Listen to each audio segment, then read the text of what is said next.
दोस्तों नमस्कार, जय हिंद, जय भारत। नाम रमेश सिंह, ठगी पीड़ितों की आवाज़ संगठन का राष्ट्रीय अध्यक्ष, संगठन का संस्थापक। आज फिर मैं आप लोगों के बीच में उपस्थित हुआ हूँ।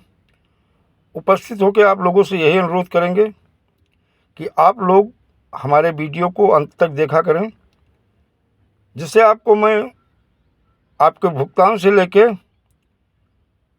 आपके माथे पे जो कलंक लगा है, जो आपका गला फंसा है, उससे शीघ्र छुटकारा मिल सके, जिसके लिए हमारी अपनी जनहित याचिका की तैयारी तो चल ही रही है, चल क्या रही, लग गई है, और उसकी जल्द ही मंगल बुध में हो सकता है माननीय न्यायाधीश महोदय के समक्ष आपकी फाइल पहुंच जाएगी।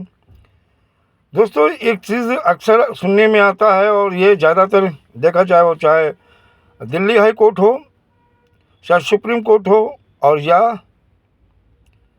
जबलपुर हाई कोर्ट, जैसे लगातार ये चीज़ें देखने को सुनने को मिलती हैं कि आखिर जनहित याचिका खारिज क्यों होती है। उसके कई कारण होते हैं, और कहीं ना कहीं जनहित याचिका भारत के पूर्व न्यायाधीश पीएन भगवती को जनहित याचिका का जनक कहा जाता है। इन्होंने जनहित याचिका को जन्म दिया है, इनको जनक कहा जाता है। याचिका की शुरुआत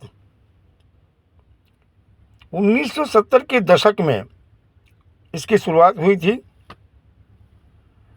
और देखा जाए याचिका की शुरुआत जो हुई 1970 की दशक में हुआ, और पब्लिक द्वारा भेजे गए पत्रों को जन याचिका के रूप में लिया गया।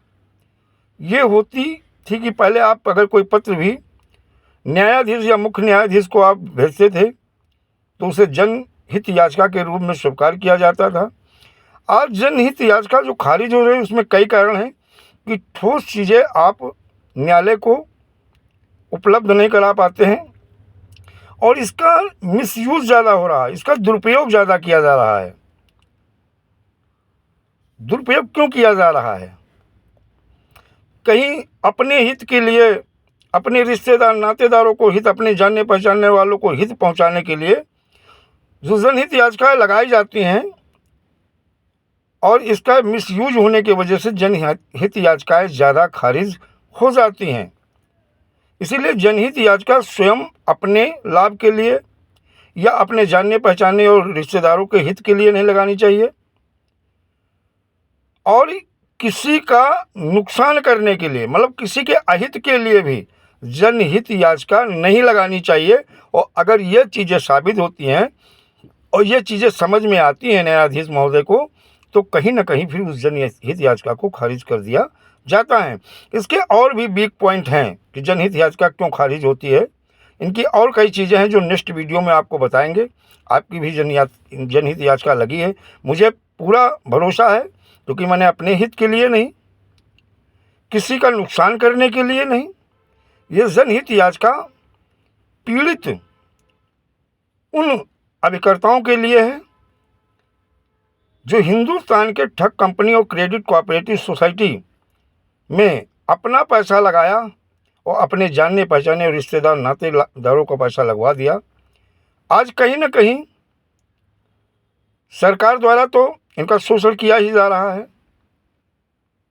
और निवेशक आपके माध्यम से पैसा जमा किया तो वो भी आपके ऊपर प्रेशर बना रहा है, और पुलिस द्वारा भी विशेष प्रेशर बनाने की वजह से हिंदुस्तान के 42 करोड़ जो पीढ़ी जमा करता है, जिसमें 3.5 करोड़ अभिकर्ता हैं, इसमें से 5 लाख अभिकर्ताओं ने अभी तक आत्महत्या कर ली है, और बहुत करोड़ों लोग आत्महत्या की कगार पे खड़े हैं।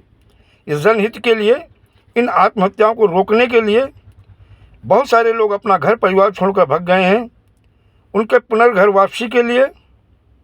और साथ में अब कोई ऐसा पाप या अपराध ना करे जिसके वजह से उनका परिवार तबाह हो जाए या परिवार परेशानी मुश्किलों में आ जाए। तो मैं सबसे यही अनुरोध करूंगा, कोई भी अभिकर्ता साथी या कोई जमा करता साथी इस पीड़ा को, जो है, मैं जानता हूँ ये बहुत बड़ी पीड़ा है, इसको बर्दाश्त करके और आप लोगों के भुगतान और आपकी सुरक्षा को लेकर के हमने जो जनहित याचिका लगाई है, इसमें दोनों का हित होगा, जमाकर्ता का भी और अभिकर्ता का। और आप दोनों एकजुट रहो, ये जिम्मेदारी, ये गारंटी, ये मैं आपको भरोसा दिलाना चाहता हूँ। भुगतान भी सुनिश्चित होगा और आपकी सुरक्षा। लेकिन आपसे इतना कहूँगा दोस्तों, सत्य और असत्य का पहचान करो।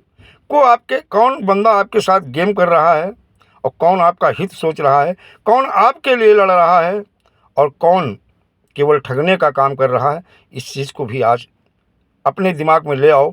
अगर आप लोगों ने वाकई में मेरा और मेरे संगठन का साथ दिया तो भुगतान सुनिश्चित ही होगा, लेकिन सुरक्षा भी सुनिश्चित होगी उसके पहले, और आप सबका भुगतान होगा। लेकिन दोस्तों मैं यही कहूँगा, अगर आप वास्तविक में सत्य के साथ हैं तो विलम्ब मत करो, आप मेरे संगठन के मेंबर बनो, संगठन से जुड़ जाओ। हम आपके साथ हैं, ईश्वर आपके साथ है। जब सत्य आपके साथ होता है तो ईश्वर आपके साथ है। अगर आप असत्य के साथ हो तो मित्र, मेरी बात को बुरा मत मानना, अन्यथा मान लेना, ईश्वर आपका साथ देने वाला नहीं है। दोस्तों जय हिंद, जय भारत, वंदे मातरम।